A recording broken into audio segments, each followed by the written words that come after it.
राना जावेद हमें बता रहे हैं। राना जावेद क्या अच्छा, मामला? राना जावेद ये वीडियो तो जो एक हमने देखी जिसमें लिटरली उन्हें सहारा देके खड़ा कर रहे हैं, फिर वो एक अंग्रेजी का कंपटीशन हो रहा है उनका, और वो जो कह रहे हैं वो भी सबके सामने है।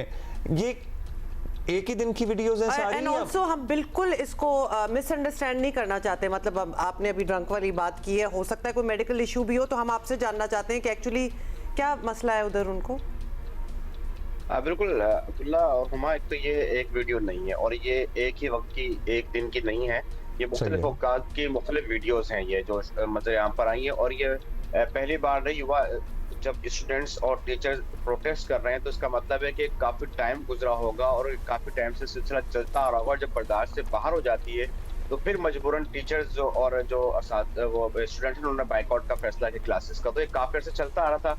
और वो जब अब्दुल्ला ने एक बात की, मैं भी बात करना नहीं चाह रहा था, लेकिन रात जब मेरी वाइस चांसलर साहब से बात हुई इस यूनिवर्सिटी के और फिर जो दीगर वहाँ टीचर्स नुमाइंदे हैं स्टूडेंट से बात हुई, उसके बाद फिर मैं ये बात कर सकता हूँ कि जो कमेटी कायम की गई है, इंक्वायरी कमेटी, उसके पास कंप्लेंट यही आई है कि ये नशे में होते हैं और मुबैना तौर पर ये नशे में होते हैं और अपने होश हवास में नहीं होते हैं। और जब भी क्लासेस में भी जाते हैं तो उस वक्त भी ये अपने होश में नहीं होते और बहकी बहकी सी बातें करते हैं। ये शिकायत है, फिर इनका रवैया, इनका बात करने का स्टाइल, इनका एटीट्यूड, फिर स्टूडेंट्स को हरेस करना एक तरीके से कि नशे के हालत में कहते हैं। और ये मैं इसलिए कह पा रहा हूँ कि मुझे मेरे राज भाई जामिया से बात हुई है, कमेटी के अरकान से बात हुई है, तो उन्होंने ये अल्फाज कोट किए कि हमारे पास ये शिकायत आई है। अदरवाइज हम भी एहतियात करते कि ऐसी ये अल्फाज इस्तेमाल ना करता। शिकायत अगर आ गई है तो क्या करना है? मतलब कोई कमीशन बिठाया गया है, कोई कमेटी है जो इनका बिहेवियर चेक कर रही है, या मेडिकल होगा? मतलब ये आगे बात किस तरह अब रिजॉल्व होगी? बिल्कुल, मेरी रात असातिज़ा से और स्टूडेंट से बात हुई तो वो कह रहे हैं कि काफ़ी तवील अरसे से कर रहे थे और वाइस चांसलर साहब जो फतेह मरी साहब हैं, उन्होंने अभी हाल ही में ज्वाइन किया कुछ महीने कबल, उन्हें शिकायत की थी, लेकिन वो चूंकि नए नए आए हैं, उन्हें अभी ज़्यादा मामला कल्म नहीं है, तो उन्होंने कोशिश की थी कि बातों से चीज़ हल हो जाए मामला। लेकिन मामला इस हद तक निकल गया कि स्टूडेंट्स ने बाइकआउट किया और बाइकआउट करने के बाद मामला जो है वज़ीर जामियात एंड बोर्ड्स इस्माइल राव साहब तक शिकायत पहुंची, तो उसके बाद उन्होंने एक्शन लिया और उन्होंने ये अहकाम जारी किए पहले कि इनके खिलाफ कमेटी कायम की जाए।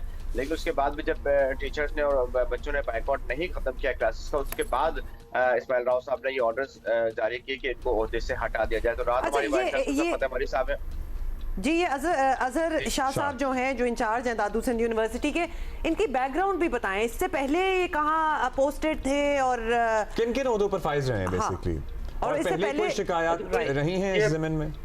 जी, ये मुसलसल 20-22 साल से सिंध यूनिवर्सिटी का ही हिस्सा है। ये मेन कैंपस में थे और मुख्तलिफ जगह रहे हैं और इनके खिलाफ शिकायत में मेरी रात बात हुई तो वाकई इनके खिलाफ माजी बहुत सारी शिकायत इसी किस्म की, इनके रवैये के खिलाफ, इनकी हालत के खिलाफ कोर्ट होती रही है। सबसे अच्छी बात जो उनकी कल जो इस्माइल राव साहब ने एक्शन लिया और जो कमेटी कायम की गई, उसके बाद वाइस चांसलर ने इनको ओहदे से हटा दिया है, सस्पेंड नहीं किया है। हालांकि जो इस्माइल राव साहब ने ऑर्डर जारी किए तो उसमें ये कहा गया था कि इनको सस्पेंड करते हैं, लेकिन सस्पेंड नहीं किया गया। रात में वाइस चांसलर से बात हुई, कहा कि हमने इनको ओहदे से हटा दिया, जो उससे बड़ी सजा होती है सस्पेंड करने से।